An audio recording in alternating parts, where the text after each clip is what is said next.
புகைப்படக் கலையில் சர்வதேச அளவில் சிறந்து விளங்கும் பொள்ளாச்சியைச் சேர்ந்த இளம் புகைப்படக் கலைஞர் வைல்ட் லைஃப் போட்டோகிராஃபர் சித்தாரா அவர்களை பற்றி பார்க்கவிருக்கிறோம். புகைப்படக் கலைஞர்களுக்கு பொறுமை மிகவும் அவசியம். அந்த வகையில் தனது கேமரா மூலம் எடுத்த அபூர்வ காட்சிகளால் சர்வதேச அளவில் பேசப்படும் பொள்ளாச்சி அருகே உள்ள சேத்துமடையைச் சேர்ந்த போட்டோகிராஃபர் சித்தாரா அவர்கள் வயது 20 ஆகும்.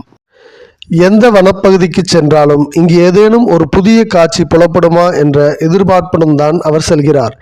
அங்குள்ள உயிரினங்களின் ஒவ்வொரு அசைவுகளும் ரசிக்கும் வகையில் இருக்கும் என்கிறார். அதை அப்படியே கேமராவில் பதிவு செய்துவிட்டால் அதில் கிடைக்கும் ஆனந்தம் வேறு எதிலும் கிடைக்காது என்கிறார். சிறுவயதிலிருந்தே வனப்பகுதியை ஒட்டியுள்ள கிராமத்தில் வளர்ந்து வருவதால் வனவிலங்குகளையும் பறவைகளையும் பற்றி நன்கு தெரியும் அவருக்கு. அவைகளுடைய சத்தத்தை வைத்தே அடையாளம் கண்டுகொள்வேன் என்று அவர் குறிப்பிடுகிறார். இவருடைய குடும்பம் சேத்துமடையில் விவசாயம் செய்து வருகிறார்கள். ஆனைமலை புலிகள் காப்பகத்திற்கு அருகில் இவர்களுடைய வீடு இருப்பதால் இவருடைய தந்தையும் இவருடைய மாமாவும் வனவிலங்குகளை படம் எடுப்பதற்காக காட்டுக்குள் செல்லும் பொழுது 9 வயதாக இருக்கும் பொழுதே இவரும் புகைப்படம் எடுப்பதில் ஆர்வமாக சவாலான புகைப்படங்களை எடுப்பதை கற்றுக்கொண்டார். வைல்ட் லைஃப் புகைப்பட கலைஞர்கள் பெரும்பாலும் நாடுவது ஆப்பிரிக்க காடுகளைத்தான். ஆனால் அதைவிட இந்திய காடுகளில் எவ்வளவோ உயிரினங்கள் உள்ளது என்கிறார். அவற்றை பாதுகாப்பதில் அனைவரும் அக்கறை செலுத்த வேண்டும். வனப்பகுதியில் குப்பைகளை கொட்டக்கூடாது. முக்கியமாக வனவிலங்குகளுக்கு உணவு கொடுக்கக்கூடாது. இது குறித்த விழிப்புணர்வுகளை ஏற்படுத்த வேண்டும் என்கிறார்.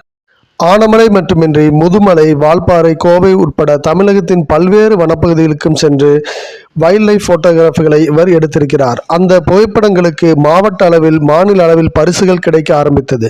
இது இவருக்கு மேலும் ஊக்கமளித்திருக்கிறது. அதில் கிடைத்த தொகையை கொண்டு சொந்தமாக ஒரு கேமரா வாங்கியுள்ளார். மிகுந்த உற்சாகத்துடன் செயல்பட ஆரம்பித்த இவருக்கு 2014ஆம் ஆண்டு கோவை பேரூர் வனப்பகுதியில் ஒரு நீர்நிலையின் கரையில் 5 ஆந்தைகள் மரக்கட்டையின் மீது நிற்பதை படம் பிடித்தார். அந்த காட்சியை கச்சிதமாக பதிவு செய்ய சுமார் 4 மணி நேரம் காத்திருக்க வேண்டியிருந்தது. அதற்கு பலனாக இங்கிலாந்தில் அந்த புகைப்படத்துக்கு சர்வதேச விருது கிடைத்தது. அப்போது அவருக்கு வயது 11 தான் இருக்கும்.